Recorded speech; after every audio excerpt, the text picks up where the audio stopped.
In this deeply reflective conversation, Caroline Davis, a member of the Navajo Nation and executive director of a Native-led organization, shares her journey of finding her way back to her Indigenous identity after years of distancing herself from it. She speaks candidly about growing up as a white passing Native kid on the reservation, navigating rejection and belonging, and reshaping her path in public health. Caroline also reflects on using her access to challenge harmful systems, finding a professional home where her full identity is valued, and holding a bold vision for a public health future rooted in equity, Native knowledge, and community care. She shares her dream of returning to writing as another way to honor her story. You're listening to the Courageous Public Health Podcast, episode 32.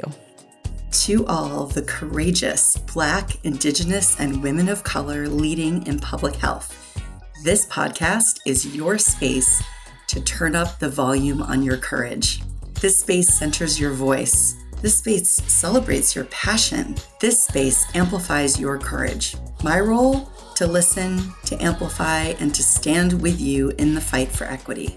My name is Dr. Christy McClamrock. I'm an epidemiologist, consultant, the founder and CEO of Courageous Public Health, and the host of the Courageous Public Health Podcast. Each week, I have unfiltered conversations with BIPOC women in public health about the challenges you face, the power you hold, and your vision for the future. We talk about the authenticity, vulnerability, and courage that you bring, not just to public health, but to every part of your lives.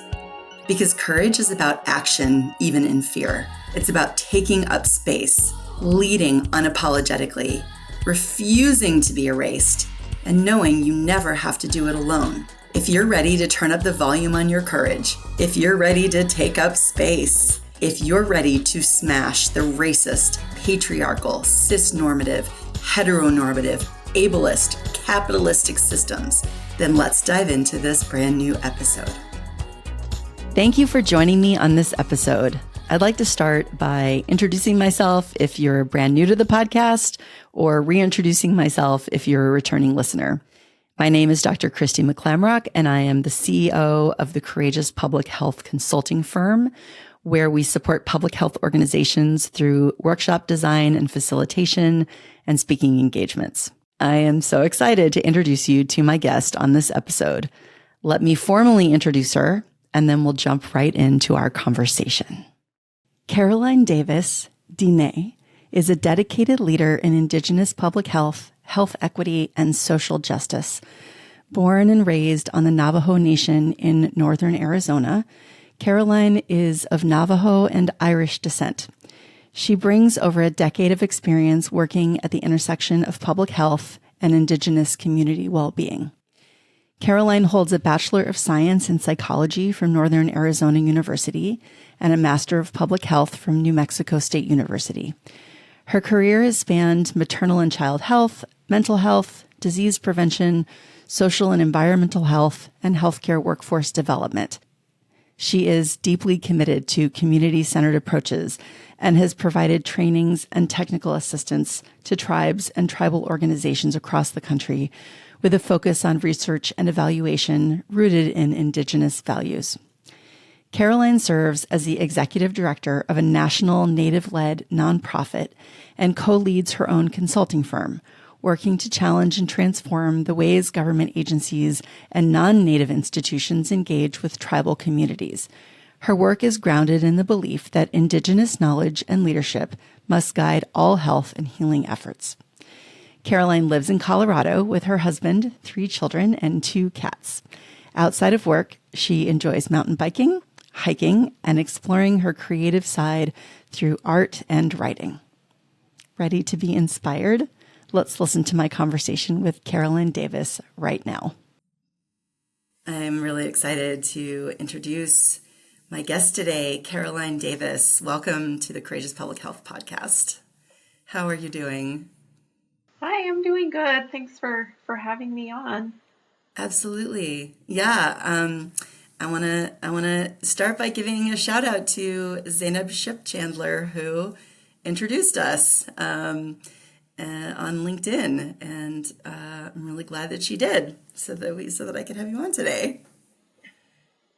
It's funny, like, I know you said, you and Zainab know each other just in the context of LinkedIn, and it's that funny thing where, like, everything is so virtual now, we don't necessarily meet all the people in our lives. Yeah. I'm glad that the type of content that I put out there on LinkedIn is something that people see as, I don't know if progressive is the right word, but just really advocating for not just public health, but, people of color and equity and all of those things that we really, really need to do better. Well, hopefully you can take this as some reassurance that you've got some good content out there that got our attention. Yeah. Fantastic. Well, why don't you start by introducing yourself to our listeners? Sure. I'm Caroline Davis. I am a member of the Navajo tribe. I was born and raised on the Navajo reservation where I lived until I was done with high school. So my entire childhood was there. And actually, for a lot of my adult life, I lived about an hour away in what we call a border town, just because it's so close to the reservation borders. Um, I have a master's in public health that I got from New Mexico State University in Las Cruces, New Mexico. I currently live in Colorado with my husband and our 3 children. I have a 16-year-old son, a 15-year-old bonus kiddo. I adopted my husband's son a few years back. I've been in his life since he was about 3 years old. And then we also have a 8-year-old little girl. I mean, Nice. outside of kind of my professional persona, I'm like to think of myself as being outdoorsy. I enjoy hiking and kayaking and just being outside, just enjoying and it's actually fall is finally starting to get here, and it's like Right. my favorite time of the year. So, yeah, that's me. Yeah, it's funny. What is fall like in Colorado? I actually don't think I've been to Colorado in the fall before. Do you get like big color change in the Oh yeah. leaves? And okay, Well, the closer to the mountains, yes, like okay, in the mountains. There's like sure, the entire east side of the state that's basically plains. yeah, So obviously a little less colorful that way, but right. No, that we makes live sense. right near part of the range of the Rockies, so we Okay, do. Yeah. beautiful. Miss Yeah, quite a I bit. mean, I grew up on Michigan, which is like Oh, okay. the other side, but we would also get like incredible fall Mm. colors, and fall is also my favorite season. So yeah, no, that's great. That's great. Okay, well, I think we should jump right into the questions. I always like to start by reminding our listeners about the difference between courage and bravery. So, bravery is taking action without fear, while courage is taking action despite fear. And for me personally, I have to tap into courage a lot more often than I have to tap into bravery. So, I want to start by asking you if you would share some experiences from your professional and personal life where you acted courageously. Sure. I'd been giving this some thought the last couple days, and the one that really came to mind was just really the whole experience that I've had to get to this point of what I do and how I do it in the public health space, in my career in general, and then just how that overlaps with like everything, just personal life and um, interaction with different people, especially with how things are now. Sure. But So, as I mentioned, I grew up on the Navajo reservation, and my mother is Navajo. My father is from Brooklyn, New York. Um, Okay. and growing up on the reservation, going to school in like the late 80s and the 90s, um, I was the only light skinned kid in my classes, surely all the way through eighth grade, and there was maybe two or three others when I was in high school, but really dealt with a lot of rejection, um, being not included in things when I was a kid, and that really can mess with you when there's the people that you consider like these are my people, and even like family members, like extended family, who treated me differently than say like other cousins. Really growing up to feel like you weren't liked very much by people who were in your own family, and then on the other side of that coin, having family members on that white side who had opinions about me and my sisters, because we were obviously we weren't white. Yeah. um, and so there just was not a whole lot of acceptance that I had. And by the time that I was done with high school, I really had this mindset of I'm like done with this. I'm gonna leave the reservation. I'm just gonna like go and not look back. And I really tried to do a lot of intentional things to like make that statement. Um, Even with the my first marriage, I married somebody who was non-native, and it really was to kind of serve this. This sounds bad, but it kind of serves this purpose of like trying to identify myself and identify my life as being separate from this one that I had growing up. And over time, as I got like a bachelor's of science in psychology, and not a whole lot that you can do with that. So once I was done with school, I did a lot of different things. I worked in like banking. I worked in um, like beverage distribution. What else did I do? It was kind of a variety of things that I did, Yeah. and it's interesting when I look back on it that a lot of those roles that I had, the people that I got to work with were like really diverse and came from backgrounds that were um, not unlike, the experience that you might have growing up on a reservation. And I was really comfortable with these people. And I think that kind of started to get that ball rolling where I really started to feel like realizing that I was rejecting a part of who I was. Um, and so when I made the decision, okay, I think I need to go back to school. And this actually, one of the other things that probably really contributed to this was becoming a mom. Um, Yeah. I had my first baby when I was in my early 20s, and it just really makes you start to think about what are the things that you want to teach your child? What are the things that you want them to be? And it just some of these like traditional Navajo practices just kind of naturally came in because that's what I grew up with. Like Sure.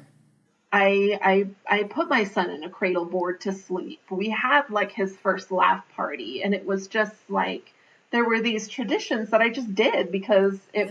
it was ingrained in my brain. And And they sound like they mattered to you. yeah, yeah. And so it just really started to work its way back in, that when I finally figured out what it was that I wanted to do, and that required going back to school to get a public health degree, I had kind of made this decision that I wanted to work with tribal communities. That's what I wanted to do. And I actually chose New Mexico State because they had professors that had experience working in tribal communities, border communities, and rural communities. So it was a good place to feel like I would meet people who were kind of in that same vein of like who it is that they want to work with. What are some of those like specific issues, that are specific to like the rural and tribal and border experience. So I went to school, and it was really like coming back to a very large part of who I was. And it was scary at the same time, because I just felt like kind of an imposter, I guess, just because, I'd been told my whole life, like, well, you're not really native. You're not really native. And knowing that, well, I guess like growing into that understanding that I had the same experiences growing up. Like I had that experience of growing up on a reservation. And granted, it was a little bit different because, yes, I am white passing. And there were challenges that I had that, somebody who is full native might not have experienced, and vice versa. Yeah. And actually, kind of on a tangent, I saw this post on, I think it was on Facebook a while back, somebody saying something about white passing native people have an advantage, and they don't have what was the word that they used? They don't have as of like a serious, like negative experience as those who are like not white passing. And I was like, no, it's different. I wouldn't say that we're like, I mean, yes, I absolutely have an advantage. I am completely aware of that. That being white passing allows me to access spaces that I might not be able to get into were I not white passing.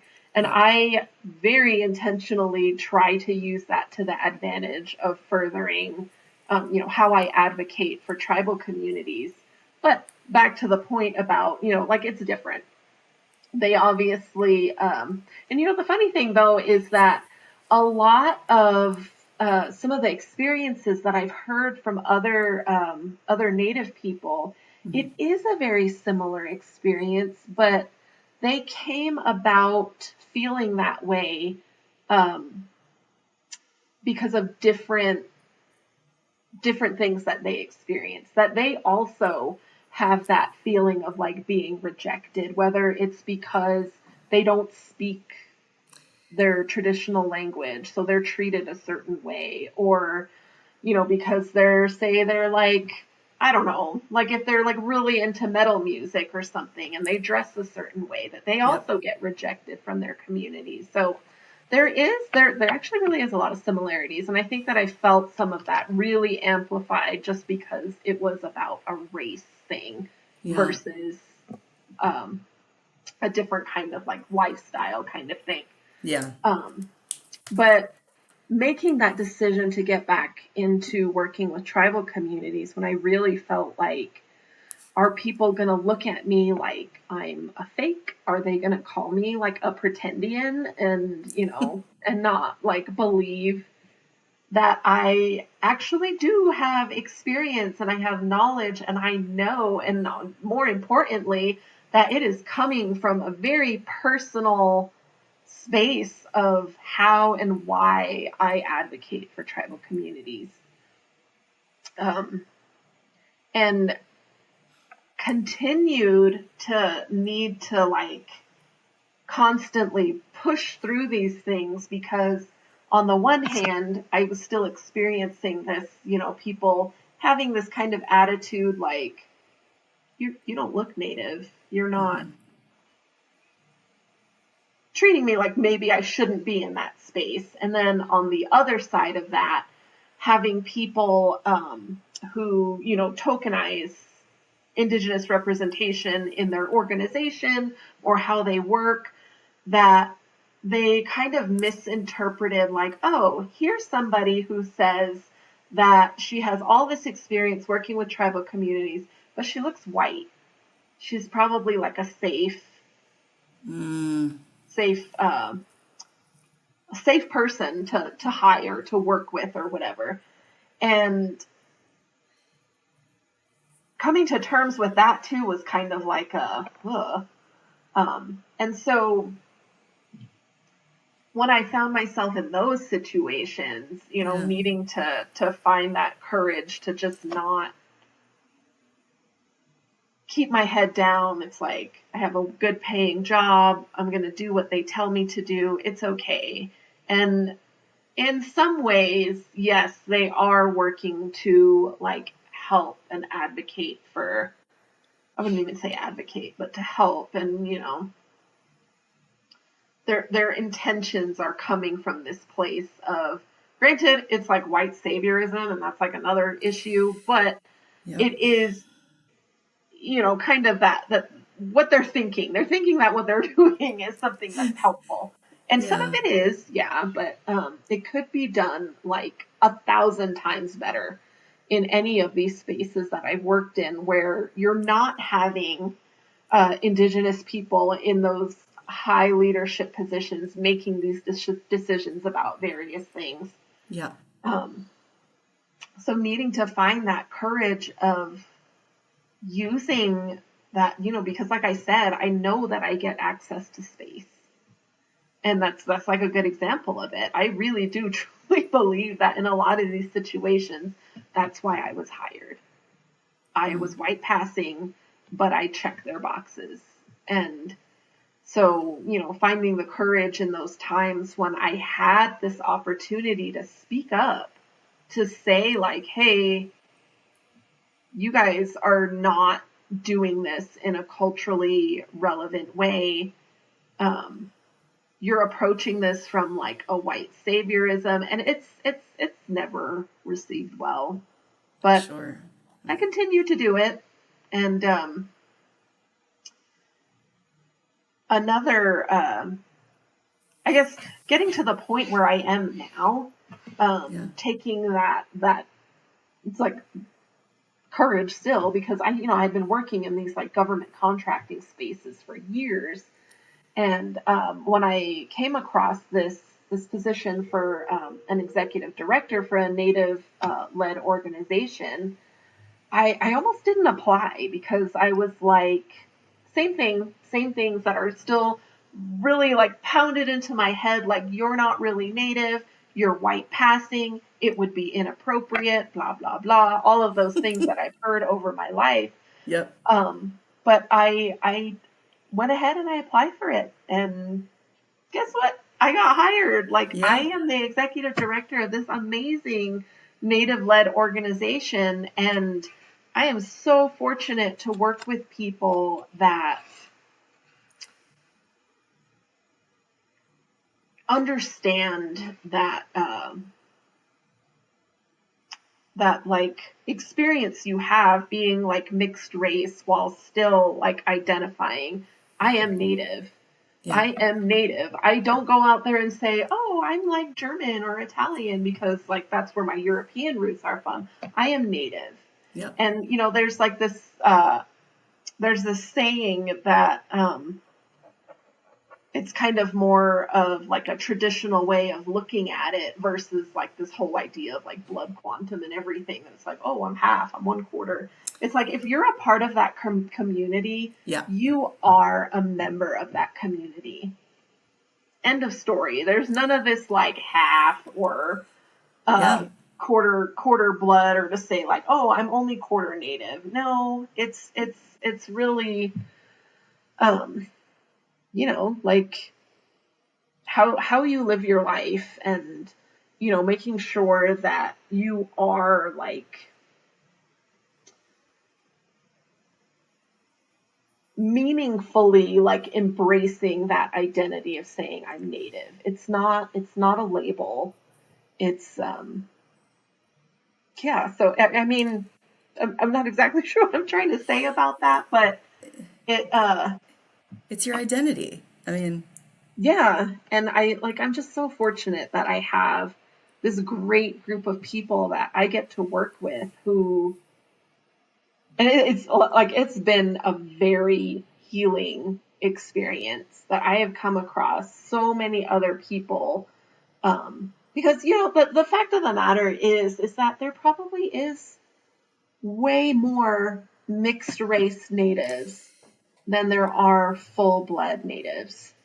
And in some ways that is really sad, but I have shared experience with a lot of people out there, and they're in the same boat as I am, that it's like, I'm Native. I might yeah, not look like that stereotypical way that you think that I should look, yeah, but I'm Native and I stand up for Native communities, and I grew up with this experience, and I embrace that cultural identity. I embrace those cultural practices, and I live my life in a way that, traditional cultural says this is how you maintain this rhythm and this connection with nature and everything. So, yeah. I I have so much. First of all, thank you for sharing this story. This is a really personal story, which connects into the professional, and it's such a great example of how like we can't separate the personal from the professional. Like, you are clearly an integrated, like this is integrated in you, which is, I think, really powerful. And it's a vulnerable story to share, and so I just want to thank you, first of all. Yeah. And I am also like, I am someone who really likes to celebrate the wins in life. And I just want to celebrate for you that you feel like you are now in an organization, and in fact, like in a leadership position in an organization that you feel like gets you, and and is like, valuing what you bring and all the things that you bring. I mean, that's just, to me, that's like, I just want to celebrate that for you, because I mean, it certainly sounds like you've had quite the journey to get to where you are now, and to get to a place where you seem, like there's some space to like take a breath. Yeah. So yeah, I want to like take a breath into that with you, and just tell you that makes me, it's nice, it's really makes me happy to hear that you feel like you found a place. So yeah. And you're talking about identity, and it's complicated. I think it's complicated for all of us, Yeah. Yeah. and you're right. Like, when it's related to race or ethnicity, I mean, to some extent, that's where we can say like, oh yeah, like I can see that that's complicated. But I think it's challenging, for all the different ways that we identify, and it makes me. I mean, I'm so sad to think about how socialized I think people are to focus on differences, and then try to like push people away based on differences, rather than embrace people based on, you can actually embrace people based on differences. I Yeah. was going to say Yeah. embrace people based on similarities, but that's not even it. It's like, you know, so yeah, I mean, I think there's a lot of that, and I appreciate you like acknowledging that that was part of your experience, even within a community that has been on the receiving end of that. Like it's complicated, and Yeah. it's, Yeah. and it's generational, right? Like, Mm-hmm. it, yeah. Yeah. Yeah. I was Yeah. actually just watching this TikTok video this morning of I'm not even sure what his name is, but he's I don't know if he's Maori or one of the other tribes in Australia, but he was talking about this idea of colonization and how it's been normalized, and how we then get to this space of having this mindset of like this. Well, this is how it's always been. No, that's Yeah. not how it's always been. And Right. I, like a specific example with like the trans community, right?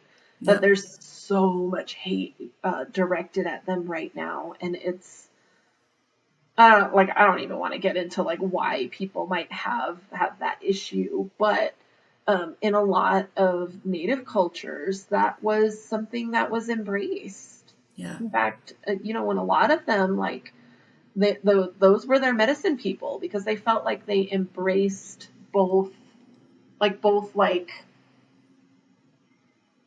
uh I don't know, like both energies, I guess you could call it, Yeah. like the masculine and the feminine. They embraced both of those things. Yeah. They embodied both of those.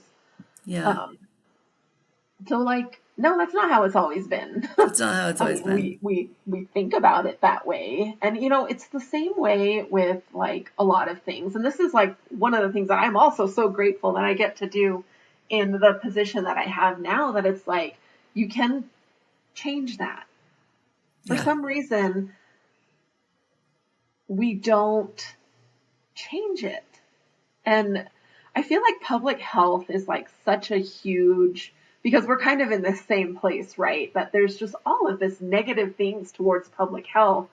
Yeah. And before like the whole COVID thing happened, public health was like invisible in a lot of ways. And then COVID happened, and then it was like this public health, the whole arena like mobilized Yep. and did what we needed to do. And then there was all of this like support, and there was all of this money getting put into public health. And then because, like they say, when public health is working, you don't know it's there. Exactly. Yes. So true. And so it's like this thing was more, I don't want to say solved, but like more or less it got a little better.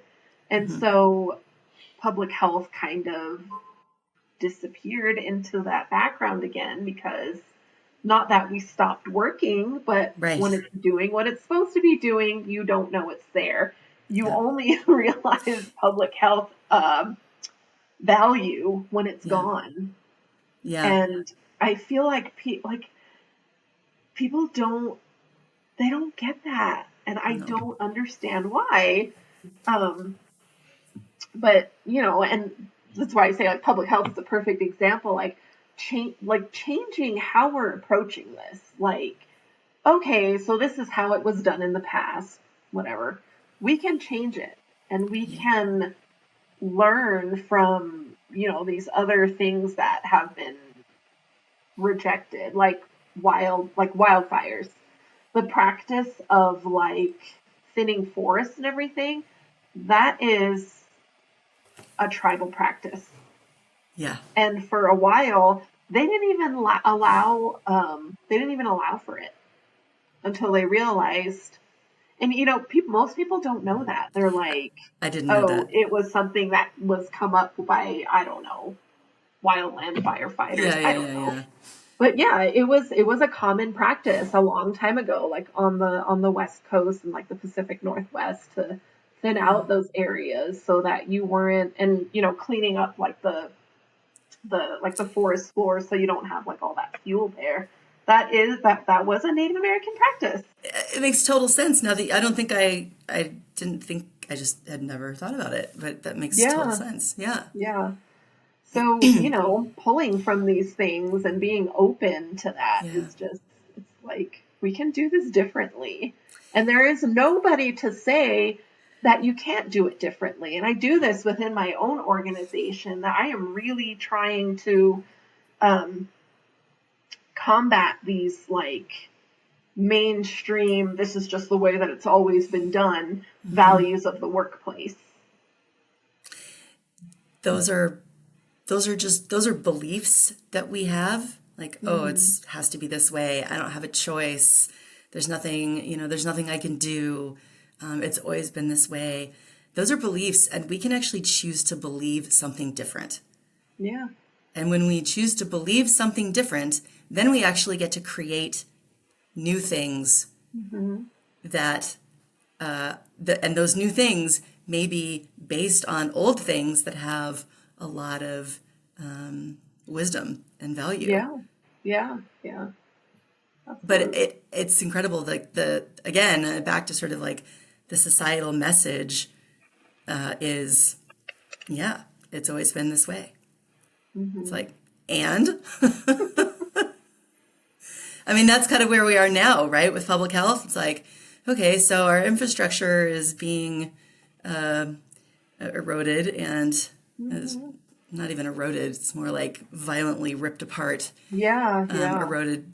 That's like too slow of a process. This is, yeah, Mm-hmm. this is attack. This is attack, Yeah. It is. and I think that's where we have to start thinking like it doesn't. I don't even know that most of us in public health would want it to go back to the way that it was, Oh, right? yeah. No, after the whole like COVID thing, that was something else that I felt like got uncovered. Just the amount of people who felt just done with the Yeah, field. And yeah, that's only been amplified since, that it's like, yeah, I am not valued. I am like burnt out. yeah, I'm attacked for doing the kind of work that I do, yeah. when it's it seems like it should be this like people understanding just naturally, oh, this is like good for us. Public Right. health is here to make sure that we have clean water, that we have clean air, and for some reason, somehow, we became the bad guys.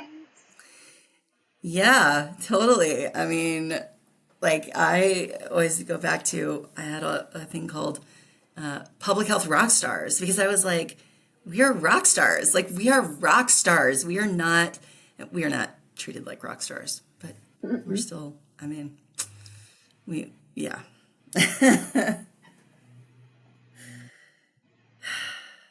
So I want to ask you, I want to switch over to the question about vision, which we're already talking about a little bit, but I would love to hear more about your vision. So, your vision for public health, how you see yourself and maybe other women in your community like shaping this future. And then I want to hear about your personal vision for your own future. Yeah. Yeah. Um, I mean, I guess if you want to go like pie in the sky, like Yeah. I really think, and I was thinking a lot about this very recently about, actually, it was because somebody asked me about DEI. That's what it was. Okay. And I told them like DEI was working exactly the way that it was meant to work. It was created in this space that never embraced those values, and it was a performative thing. That's what I really feel about a lot of DEI efforts. And not to like discount the work that people did, because I do believe that the people doing the work actually believed in those values. Yeah. However, corporate America does not. Right. And so it was like operating the way that it was supposed to. And it's like the only way that we are going to truly be able to embrace diversity, make sure that we're addressing like equity for everybody and Yeah. being inclusive of everybody, and not just the workplace, but just like, everyday life. I like to say the movie Zootopia, I feel like that is such a good example of real diversity, equity, and inclusion because, like, you look at like their train and there's like a doorway depending on like what size you are. And there's all these Yes. like different ways of being able to travel. I'm like, this is like, I mean, obviously it's a cartoon and it's maybe Yeah. Yeah, that's amazing. I hadn't thought about it. Yeah, right. I yeah. saw that movie. I totally remember those doorways and yeah. Great. So, Great like, I example. feel like, that there would need to kind of be like this dismantling because Yeah. capitalism is like the bad guy here. I feel like, yeah, there are some, there are people that really just feed into it. And that's like, well, I'm not going to mention any like specific names or anything, but capitalism is kind of like that beast.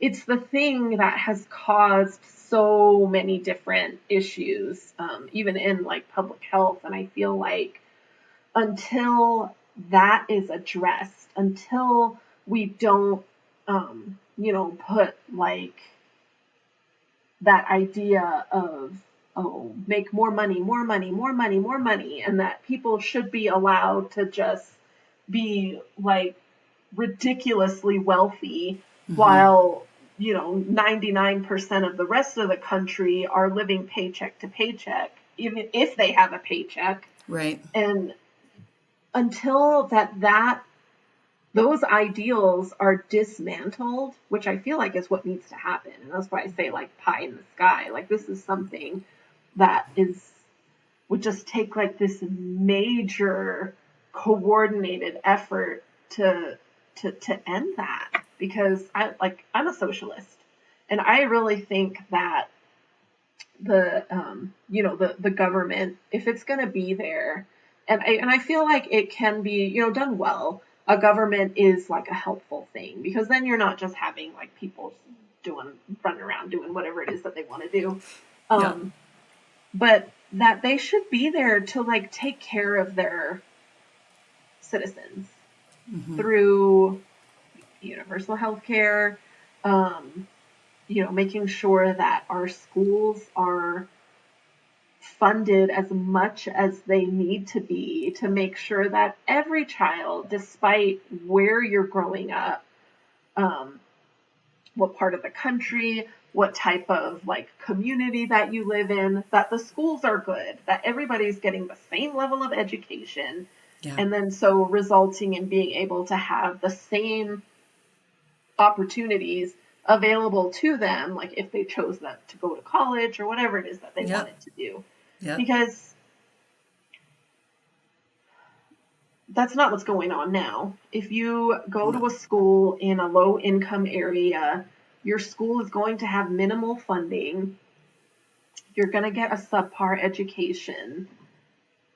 And teachers who are burnt out probably really just feel like they don't want to be there anymore. And it's not like a welcoming environment at all. And you get out of that. And that's why it's like, I'm done with school. I'm not doing that again. That was like a really traumatic experience for me. Right. Versus, these schools that live in these areas where they have access to like sponsors that provide money to the school, parents that have really well paying jobs that contribute money to the schools, donating to like the PTO. And I've seen this, like my kids have been on, maybe not like on the far end of that spectrum of underfunded schools, but definitely where there was less money versus schools where there was a lot more, I guess you might call it private money that was being filtered into the school. And you see the difference. You see the difference, yeah. Not just, it's like, it's in the environment, it's in the teachers that they have, it's in the programs that they provide, it's like in everything. It's a positive experience that these kids have in school. And so it sets them up to continue to be successful. But it's just, if I could make that happen, like that's what I would do. Yeah. And I feel like that would also, because public health is all of that, right? I mean, sometimes we think about it just as like, oh, it's just about like the vaccines or it's about the clean water and the clean air, but it's No. everything because everything in our environment impacts our health. And Social determinants of health, right? mhm, mhm. So, yeah, so like being able to address all of those things Yeah. and getting to this place where we're not a capitalist country, that it's the health and well-being of all of the citizens is like the utmost importance. Yep. That's a great vision for I mean, that's a great vision beyond public health. That's a great vision Yeah. for for the world. So tell me about about your vision for your own future. What is next for Caroline Davis? What's your vision? You know, I mean, I feel like when I talk about this, I immediately go to thinking about my career. Yeah. Um, but being brand new to this organization that I'm with, I've only been with them. I think it's coming up on 7 months now. Um, Nice. that I have a vision for the organization that I would like for it to continue to grow, continue to reach more Native students that are interested in going into healthcare. And like, I won't get into the weeds of like all the different ways that I want to be able to do that. But really, what I would love for it to be is just this nationally recognized organization that, like, that's what we do. We put Native students first. Yeah. And, one of the things, because we do work with like a lot of students interested in medical school, Mm. and one of the things that we've really tried to make sure that we don't do is become affiliated with any one medical school, because Got it.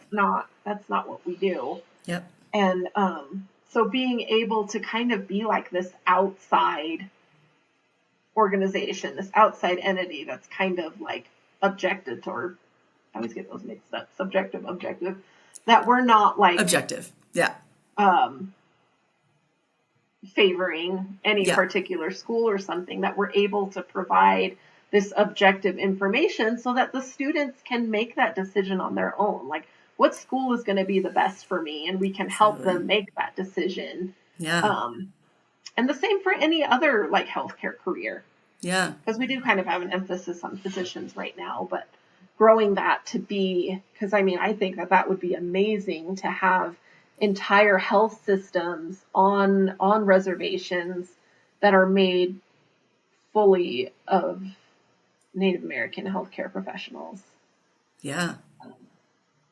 And also for, the traditional knowledges that we have to influence like the mainstream Western healthcare system, because that's Yeah. broken too. Yeah. But yeah, and it's funny like how a lot of the times it seems like this novel thing, and I've actually seen like a lot of articles about this recently, that it's like, oh hey, crazy idea involving the patient in their care, or like addressing their spiritual beliefs, and all this is actually really important. And it's like, yeah, Yeah. we've been saying that for like that's like part of the values of like, Indigenous health and how we approach it. It's like, this Yeah. is not a novel idea. Yeah. Yeah. Again, I mean, there are, yeah, there are a lot of things that have been done before that, I mean, we get stuck on, well, it's been this way for a long time, so then it has to stay Hmm. this way. But it's like there's other things that, it's been, and we could, that are much better than Yeah. what we seem focused on. So, yeah. And what about you personally? Is there anything that you're like in your vision for yourself? Um, one of the things that personally, we've moved quite a bit over the last several years, and I think that I am just the kind of person that, like, I don't want to say that I get bored, but it's like I need to do something else.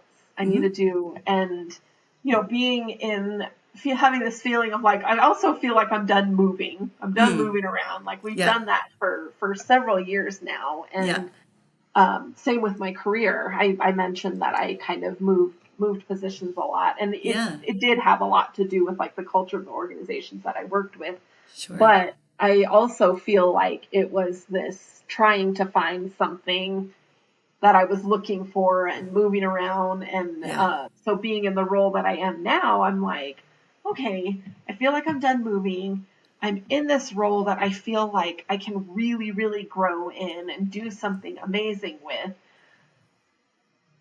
Like this this bug is gonna come up. So like, what am I gonna do to really address that? And I think that just one of the things for me is getting back into some of those more personal interests that I have. When I was younger, I think when I was in high school, I think I wanted to be a writer, and I'm an amazing writer, if I do say so myself. Brag it. Yes.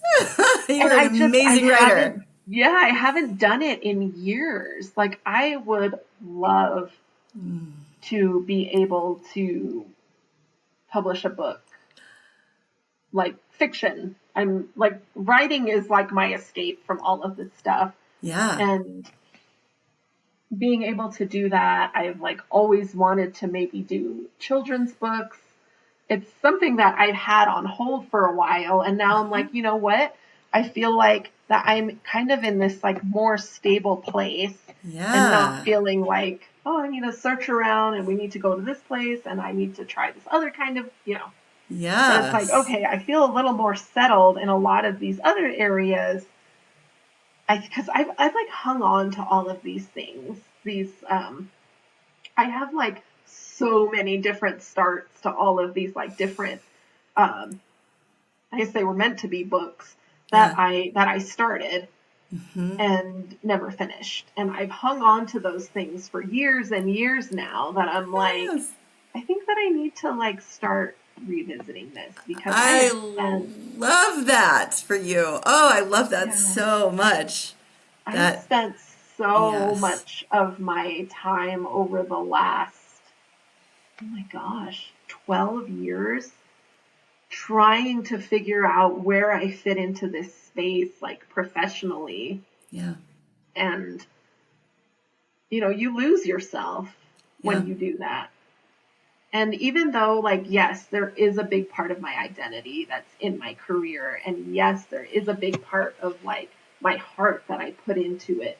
But they're outside of, like, it made me very sad to think, like, okay, if I didn't have this title and if I just completely, like, stepped away from this role of being, like, oh, I'm an advocate for Indigenous health and I'm an advocate for this. And this is what I do for my career. If I just, like, took all that and like, I'm not going to do this anymore, what would I be? Who would I be?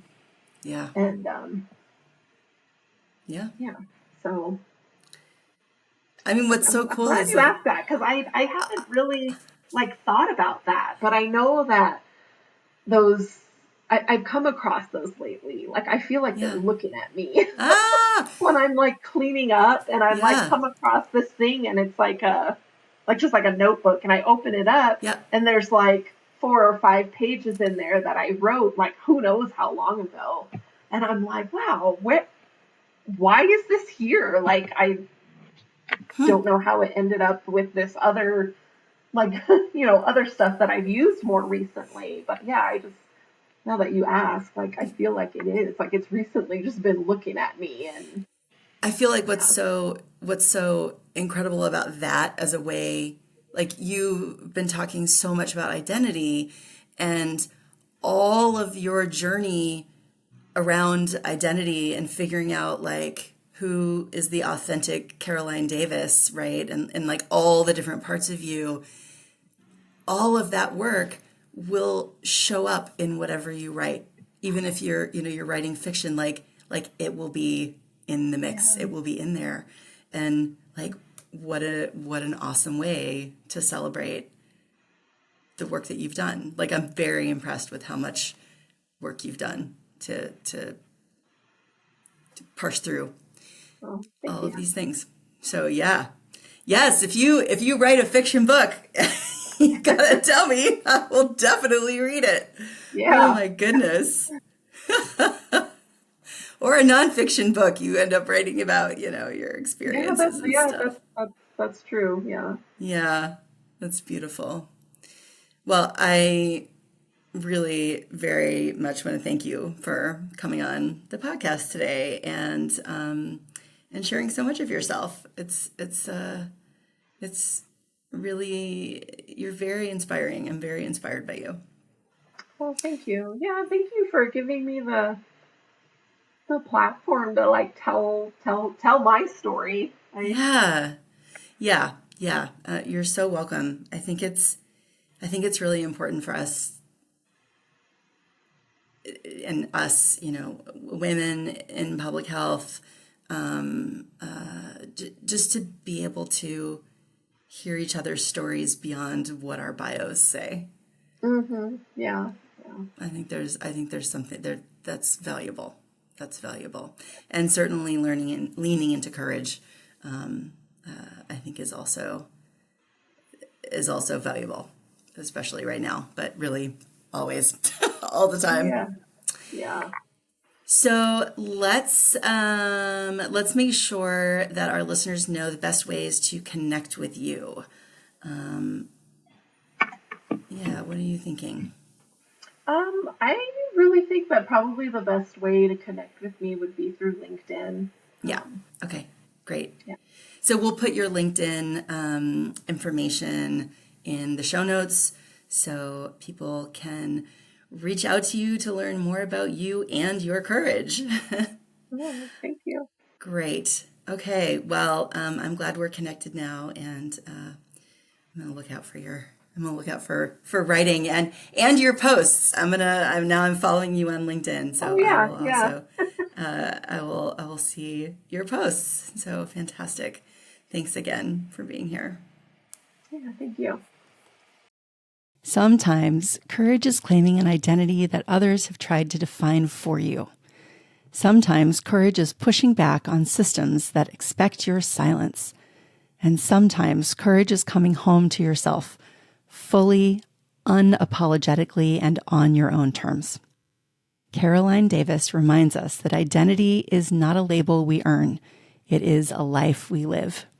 Her journey back to her Navajo self, her commitment to the next generation of Native healers and leaders, and her refusal to accept performative inclusion shows us what real, rooted courage looks like in public health. You can connect with Caroline on LinkedIn to learn more about her work and her courage. All links can be found in the show notes for episode 32 on our website, courageouspublichealth.com. Okay, before you return to your day, just take a minute to sign up for the weekly Courageous Public Health podcast email updates. That way you will never miss an episode. You can do that on our website as well, courageouspublichealth.com, because there are more powerful conversations yet to come. Thanks so much for being here. And until our next episode, stay courageous. Thank you for listening to the Courageous Public Health podcast. Visit courageouspublichealth.com to find the show notes for each episode and learn how to connect with us.